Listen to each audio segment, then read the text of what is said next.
The news hit the country like a thunderclap. A young activist, known for organizing rallies and speaking fearlessly against corruption, was found dead under mysterious circumstances. The tragedy immediately sparked outrage, candlelight vigils, and non-stop coverage across every major network. America wanted answers, and fast. But what started as a heartbreaking investigation quickly turned into a political firestorm. In the days that followed, speculation grew louder, and one name unexpectedly surfaced in the national conversation: Charlie Kirk. Reporters swarmed outside studios, activists marched through city streets, and social media lit up with demands for transparency. People didn't just want justice for the activist, they wanted accountability from anyone even remotely connected to the unfolding scandal. Kirk, a figure already familiar with controversy, suddenly found himself in the unrelenting glare of the spotlight. During a heated live debate, journalists pressed him about the activist's death. Kirk insisted he had nothing to do with it, but his evasive answers only fueled more suspicion. When asked why several individuals tied to his events had been seen near the activist's last known location, his tone faltered. Cameras caught every hesitation, every uneasy glance, every unfinished sentence. Opponents in Congress seized the moment. Lawmakers stood on the floor demanding a deeper probe, while activists across the country pointed out the long history of intimidation faced by those who dared to challenge powerful voices. This isn't just about one person, one organizer declared. It's about whether America protects those who speak truth to power, or silences them. The turning point came when leaked documents began circulating online. They didn't prove Kirk's direct involvement, but they revealed private communications that painted an unsettling picture. In them, political operatives discussed ways to neutralize critics and downplay activist movements. The public connected the dots, and Kirk's name trended for days, attached to headlines he couldn't control. As pressure mounted, Kirk went on air to defend himself, but the damage was already done. Every attempt at explanation sounded more like desperation. The more he spoke, the more viral clips spread, framing him as evasive and cornered. Meanwhile, the slain activist's story grew larger than life. Their face became a symbol plastered on posters, murals, and banners. Justice for the activist rallies drew thousands, demanding reform and promising that the voice silenced would echo louder than ever. America now stood at a crossroads. The tragedy wasn't just about loss, it became a test of accountability in politics, the media, and the justice system. While Kirk fought to salvage his reputation, the activist's legacy only grew stronger, their memory fueling a nationwide movement. And in the end, one truth remained undeniable: the murder that was meant to silence a voice instead awakened a country. Within days of the activist's funeral, the nation's mood shifted from mourning to outrage. Memorials turned into marches, and marches became full-scale protests outside state capitals. People carried signs demanding answers, chanting through the night, "Who's protecting the powerful? Who's silencing the brave?" News networks began running investigative specials. Every outlet replayed the same tense interview where Charlie Kirk stumbled under pressure, his words clipped into viral soundbites. Commentators dissected his tone, his body language, even the pauses between his sentences. "That's not the confidence of an innocent man," one analyst declared during prime time. In Congress, committees started whispering about hearings. Lawmakers who once ignored the activists' work now spoke their name on the floor, calling for a federal investigation. A senator slammed their hand on the podium: "This death isn't just a tragedy, it's a message. And if we don't confront the forces behind it, more voices will be silenced." Behind the scenes, Kirk's team scrambled. Leaked reports suggested his advisors begged him to lay low, but Kirk refused. Instead, he doubled down, going live on podcasts and conservative talk shows to insist he was being targeted unfairly. Yet every appearance seemed to make things worse, every denial created more headlines, more memes, more questions. The activist supporters, meanwhile, began releasing videos of their rallies, moments where the activist warned about powerful figures who feared accountability. One clip spread like wildfire: the activist standing on a stage, pointing to the crowd, declaring, "If anything happens to me, remember this, I never stayed silent, and neither should you." The country held its breath. Was this simply a tragic coincidence, or the beginning of a scandal that could unravel the careers of some of America's most recognized political voices? The pressure was no longer just on Kirk. It was on the entire system. By the third week after the activist's murder, the story had become impossible to ignore. Across major cities, demonstrations grew louder, drawing tens of thousands into the streets. Candlelight vigils were now joined by massive marches, where chants of "Justice for the activist" echoed against government buildings. The media frenzy only intensified. Investigative journalists dug deeper, uncovering a trail of connections between high-profile political operatives and shadowy organizations with histories of silencing critics. Though no evidence directly tied Kirk to the crime, his name appeared in emails, strategy memos, and leaked group chats. Each revelation seemed to put him further under the national microscope. Late-night talk shows had a field day. One host quipped, "Kirk claims he's innocent, but somehow his name keeps popping up like an unwanted ad on every screen in America." The audience roared, and the clip went viral by morning. Inside Congress, a new development shook the Capitol. A bipartisan group announced a special inquiry into the activist's murder and the potential political forces surrounding it. Lawmakers promised subpoenas, hearings, and no tolerance for stonewalling. Cameras flashed as one representative declared, "No one, no matter how powerful, is above accountability." Meanwhile, the activist's family stepped forward publicly for the first time. At a press conference filled with tears and applause, the activist's mother said, "My child believed in truth. They stood against intimidation, and they paid the price. If America lets this go unanswered, then we are all complicit." Her words struck the nation like a lightning bolt. Commentators called it the turning moment, when the story shifted from political scandal to moral reckoning. And in that moment, Kirk's name wasn't just trending, it was synonymous with a storm that showed no sign of passing. The first hearing was scheduled for a Monday morning, but by dawn the steps of the Capitol were already flooded with protesters, cameras, and reporters. Banners stretched across the plaza reading, "Justice for the activist," and "Truth has no party." The entire nation was watching. Charlie Kirk arrived flanked by his legal team, stone-faced and silent as the press hurled questions. Inside the chamber, the tension was electric. Every seat was filled, lawmakers, journalists, families of activists, and citizens who had waited hours just to witness history. When Kirk took his seat, the committee chair wasted no time.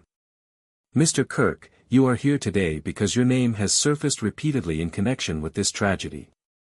We will get answers, on the record." For the first hour, Kirk tried to stay composed. He denied knowledge, distanced himself from leaked communications, and accused the media of a smear campaign. But then, a congresswoman produced a printed set of documents, leaked emails that mentioned strategies to disrupt the very activist who had been killed. The room went silent as she read aloud, "We need to find a way to neutralize this individual before they become a bigger problem." Kirk shifted uncomfortably. His lawyer leaned over to whisper something, but the microphones caught the audible sigh. A senator pounced, "Mr. Kirk, are you telling this committee that you never saw, never approved, and never encouraged this language? Because the American people deserve clarity, right now." The exchange exploded across social media in real time. Clips of Kirk fidgeting under pressure spread instantly, spliced with the activist's old speeches about standing up to powerful interests. Commentators agreed, this was no longer just about speculation. This was about whether Kirk could withstand the weight of public accountability. By the time the hearing recessed for lunch, the public already had its verdict. Hashtags declaring Kirk finished trended worldwide. The political storm had officially become a national reckoning. Just when it seemed the hearings couldn't grow more explosive, a new leak shattered the fragile calm. Late at night, an anonymous source delivered a USB drive to several major news outlets. Inside were recordings, hours of private calls and strategy sessions between political operatives. The most damning moment came in a clipped audio file where voices, allegedly belonging to Kirk's associates, discussed ways to keep the activist off the stage. The tone was cold, strategic, and dismissive, with phrases like, "make sure they're discredited," and "shut down their influence before the next rally." While the tape didn't prove direct involvement in the murder, it ignited fury across the nation. Commentators declared it the smoking gun of intent. Overnight, headlines blared, secret recordings put Kirk on the defensive. By morning, the streets were boiling again. Protesters projected the activist's face onto government buildings, chanting, "We are their voice now." Others held phones high, playing the leaked recordings on loudspeakers in public squares. The sound of those cold, strategized words echoed through crowds like a rallying cry. Inside Congress, lawmakers scrambled. The committee chair announced an emergency session, vowing to subpoena anyone connected to the recordings. "If these tapes are authentic," she thundered, "then this is not just negligence, it's a conspiracy against democracy itself." Kirk's team rushed into damage control mode, claiming the tapes were selectively edited and politically motivated. But the public wasn't buying it.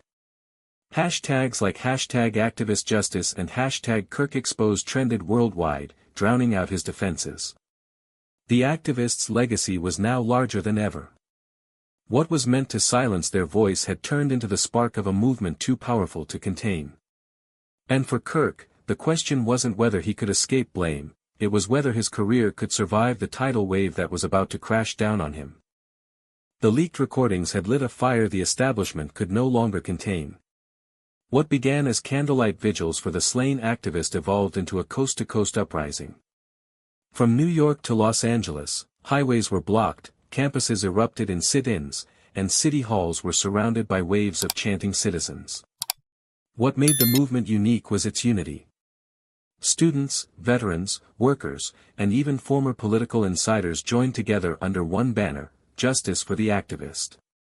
Their face appeared everywhere, painted on murals, projected on skyscrapers, printed on banners hanging from freeway overpasses. The message was clear, this wasn't about one death anymore. It was about accountability, truth, and the right to dissent. In Congress, lawmakers could feel the walls closing in. Phone lines were jammed with calls from angry constituents demanding answers. Even politicians who had once aligned with Kirk began to distance themselves. A senator who had shared stages with him publicly declared, "No friendship, no alliance, is worth standing on the wrong side of justice." Meanwhile, pressure on the White House mounted. Advisors briefed the president daily on the growing unrest, warning that silence was no longer an option.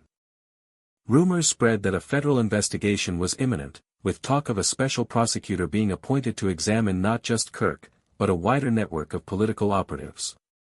Kirk, however, tried to fight back.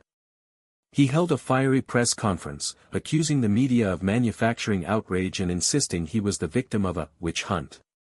But the move backfired. Protesters crashed the event, drowning out his words with chants so loud that news stations cut away, focusing instead on the sea of voices outside. The activist's family, watching the chaos unfold, released a statement that struck the nation's heart: "Our child's dream was never about fame or power. It was about justice. That dream is now alive in millions. To those standing in the streets, you are their legacy." With those words, the movement crystallized into something far greater than anyone expected. The question was no longer if change would come, but how far it would reach. The pressure reached a breaking point inside Washington. After weeks of protests, leaks, and public outrage, Congress announced what millions had demanded: a special independent investigation into the activist's murder and the network of political operatives connected to the scandal. The announcement came with dramatic flair. Standing at the podium, the committee chair declared, "The people deserve truth. This investigation will have full authority, full independence, and no restrictions. No one will be shielded, not even those with the loudest voices in politics." The chamber erupted in applause, not from politicians, but from the audience packed with activists and citizens who had lined up at dawn to witness the moment. Outside, the news spread instantly. Crowds gathered in celebration, chanting as if a battle had been won. This is just the beginning. For Kirk, it was a nightmare come true. His team issued frantic statements questioning the legitimacy of the probe, calling it a political show trial. But the move only deepened suspicion. Headlines framed his pushback as fear, and late-night hosts mocked his denials with skits reenacting his stumbling interviews. Behind the scenes, investigators wasted no time. Subpoenas were issued, phone records requested, and financial trails followed. Rumors swirled that several close associates of Kirk had already been approached by federal agents. One insider, speaking off the record, told reporters, "People are scared. Some are ready to flip if it means saving themselves." Meanwhile, the movement outside Washington grew even more powerful. Protesters demanded transparency at every step, live-streaming vigils, marches, and town halls. Activist leaders warned that the investigation must be real, not just a political performance. The slain activist's name was no longer just a symbol, it had become the rallying cry for an entire generation. And as the investigation began, one truth was clear: this was no longer about one man's reputation, but about the very soul of American democracy. Weeks into the special investigation, whispers began to surface that the inquiry had already struck gold.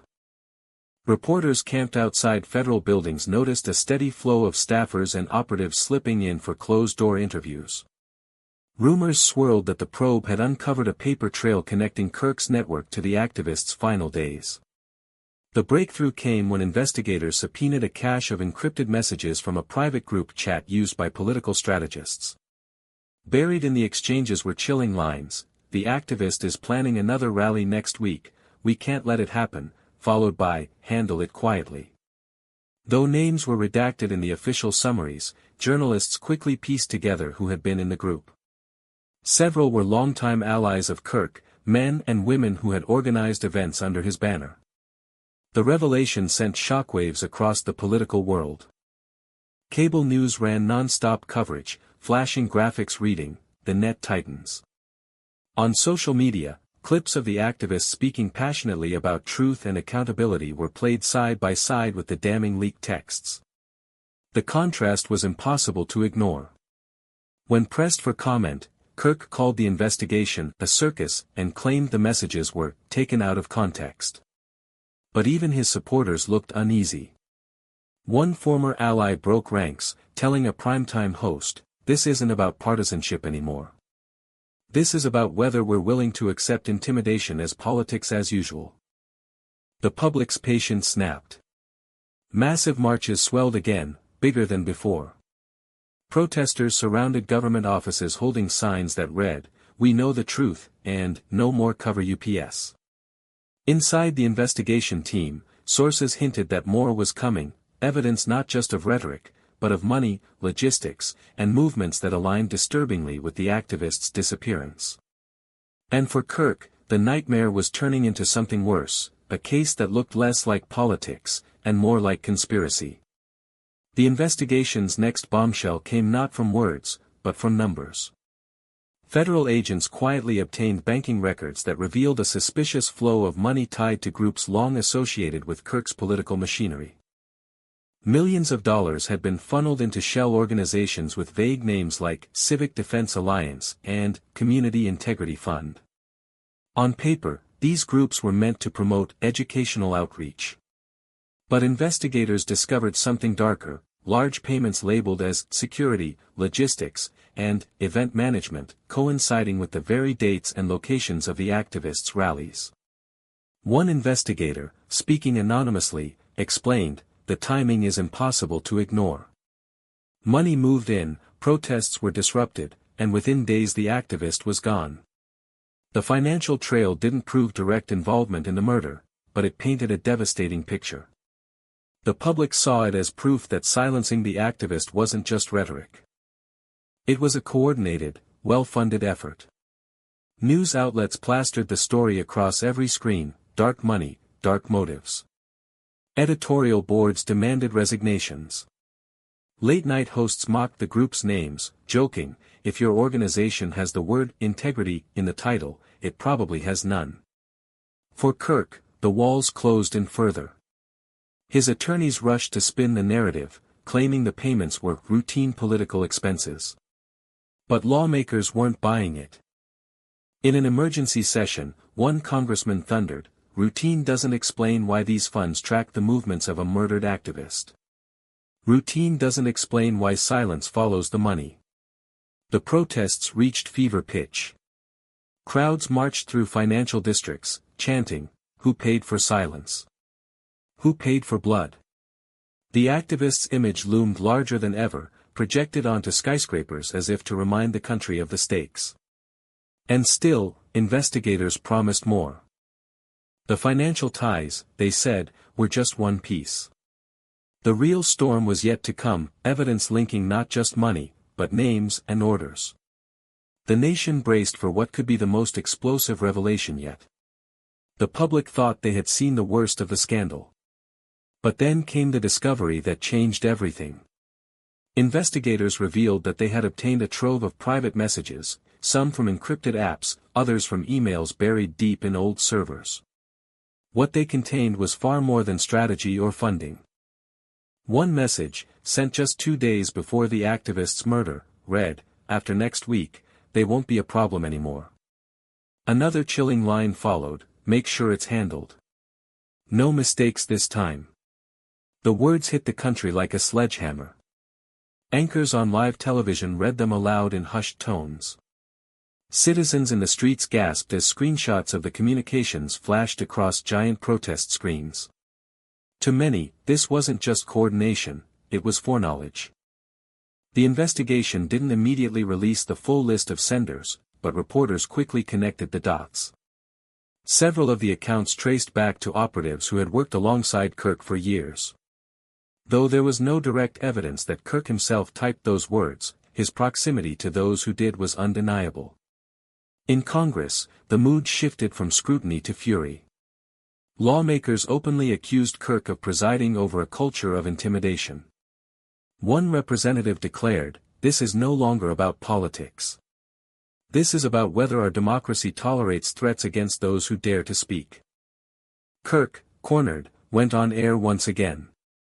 He furiously denied involvement, calling the messages fabricated and the investigation a witch hunt designed to destroy me. But his anger only deepened the sense of guilt in the public eye. Every clip of him shouting was contrasted with footage of the activist calmly calling for justice before their death. The activist's name, once whispered, was now shouted louder than ever. Their words from a rally months before, "You can kill one voice, but you cannot silence a movement," played endlessly across networks. And as the nation listened, one truth became clear: if the investigation could prove who wrote those words of foreknowledge, it would shake American politics to its very core. The investigation had already rocked the nation, but the real earthquake came when one of Kirk's closest allies broke ranks.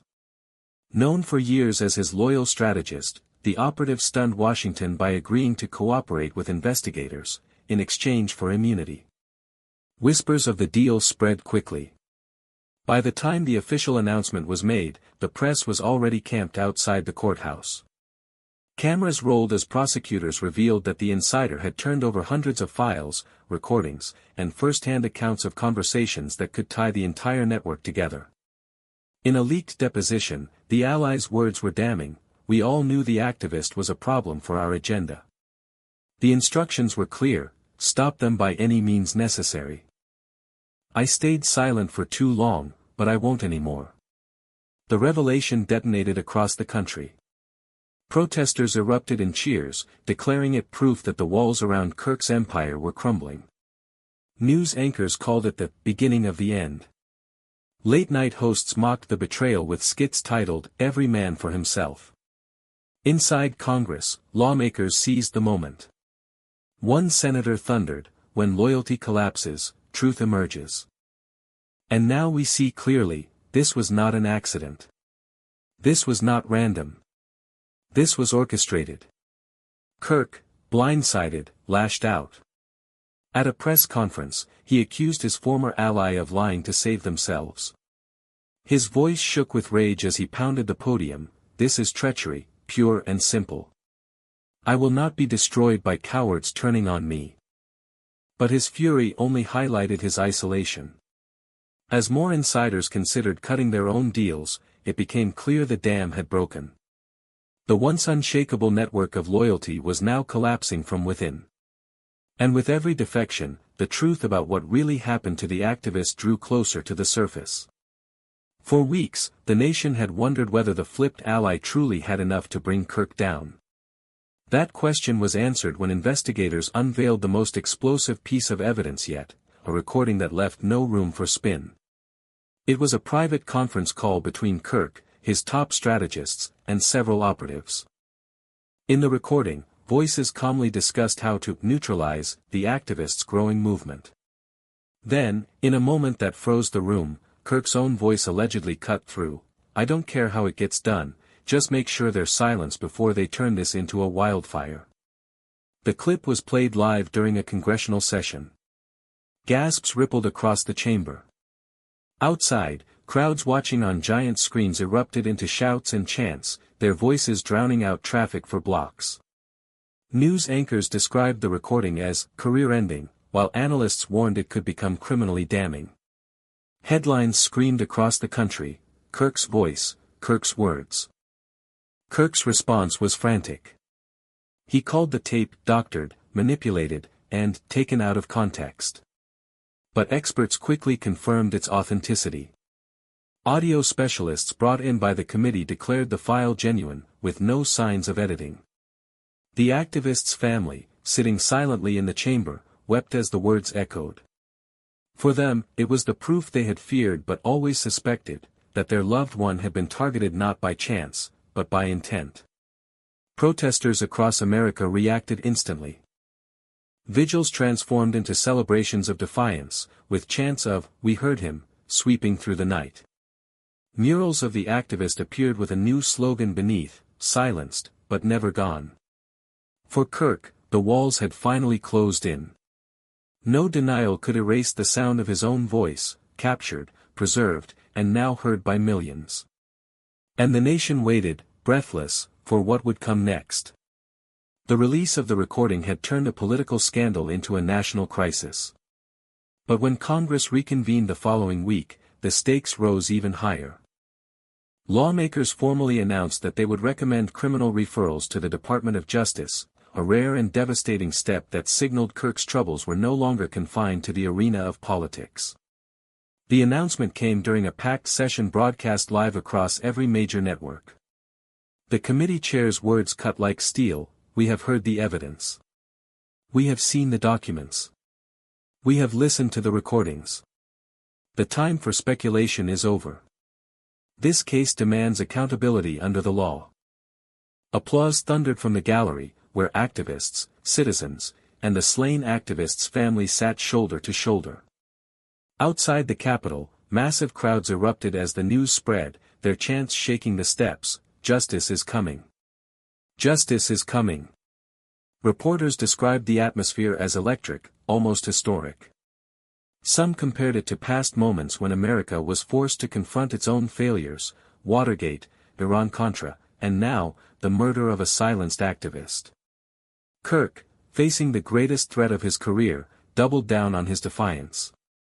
In an emergency broadcast, he claimed the referrals were a political assassination attempt and accused Congress of tearing the nation apart. But his words rang hollow. Even longtime allies began distancing themselves, some resigning quietly, others openly calling for him to step aside. The Justice Department, pressured by the growing unrest, confirmed that a special prosecutor would be assigned to review the case. Analysts warned it could lead to indictments, trials, and even prison time if the evidence proved intentional involvement. Meanwhile, the movement outside Washington swelled with new strength. The activist's name was no longer just a memory, it had become a rallying cry etched into history. Protesters waved banners declaring, "One voice started this. Millions will finish it." And as the nation braced for the next chapter, one thing was certain, the case was no longer just about Kirk's survival. It was about whether America itself could face the truth without flinching. The Capitol had seen countless scandals, but none with the raw intensity of this one. As the special prosecutor's team prepared indictments, Kirk's fate shifted from politics to survival. Every network carried wall-to-wall coverage. Commentators framed it as the ultimate reckoning, a battle between truth and power, justice and denial. Kirk, refusing to step back, scheduled a primetime address. Under bright lights, with the nation watching, he tried to reclaim control. His voice thundered as he declared himself a victim of a witch hunt, accusing his accusers of fabricating evidence. But the speech collapsed under its own weight. Millions had already heard the tapes, read the leaked documents, and seen his allies defect. Across the country, rallies swelled into what many called a second wave. Crowds filled city squares, chanting into the night, "Justice for the activist. No one above the law." Their voices drowned out Kirk's broadcast, and news networks cut away mid-speech to show the massive protests instead. The next day, the special prosecutor stepped before cameras. While careful not to reveal specifics, he confirmed what the nation already knew: no one is untouchable. No one is beyond the reach of justice. His words were met with thunderous applause outside the courthouse, where protesters wept, cheered, and embraced. Meanwhile, the activist's family delivered their most powerful statement yet. Standing before a sea of supporters, the mother spoke with quiet strength: "They tried to silence my child.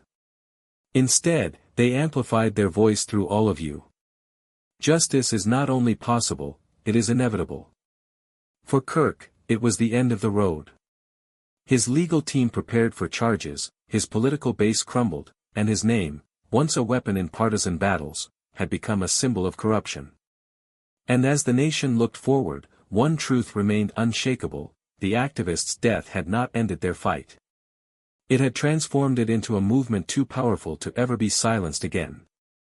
The nation awoke to breaking news alerts that confirmed what millions had demanded for months: indictments had been handed down. Charlie Kirk and several of his closest operatives were officially charged in connection with conspiracy, obstruction, and coordinated intimidation against the slain activist. The announcement sent shockwaves through Washington. Outside the courthouse, thousands erupted in cheers, waving banners with the activist's face and chanting the words that had become a movement: "Justice for the activist." News outlets broadcast the scene live, capturing history as it unfolded. Commentators described it as the moment America crossed a threshold, no longer tolerating the silencing of dissent, no longer excusing corruption hidden behind political power. Kirk, escorted by federal marshals, maintained his defiance. Cameras caught him shouting at reporters, calling the charges a sham and a betrayal of America. But the images of him in handcuffs spread faster than his words, searing themselves into the nation's memory. Meanwhile, the activist's family addressed the public with tears in their eyes and fire in their voices. "This will never bring our child back," the mother said, "but it proves that truth cannot be buried." Their voice lives on in every protest, in every demand for justice, in every heart that refuses to be silenced. Across the country, murals of the activist multiplied. College campuses named scholarships in their honor. Streets in major cities were renamed to carry their name. What was once one person's fight had become a permanent movement, a legacy carved into the conscience of a nation. And so, America was left with a lesson written in grief, outrage, and defiance. The murder meant to silence an activist had instead sparked a revolution of truth. Kirk's downfall was not the end of the story, but the beginning of a new chapter, one where millions vowed never to let power crush the voice of the people again. The activist had been silenced in life. But in death, their voice became eternal.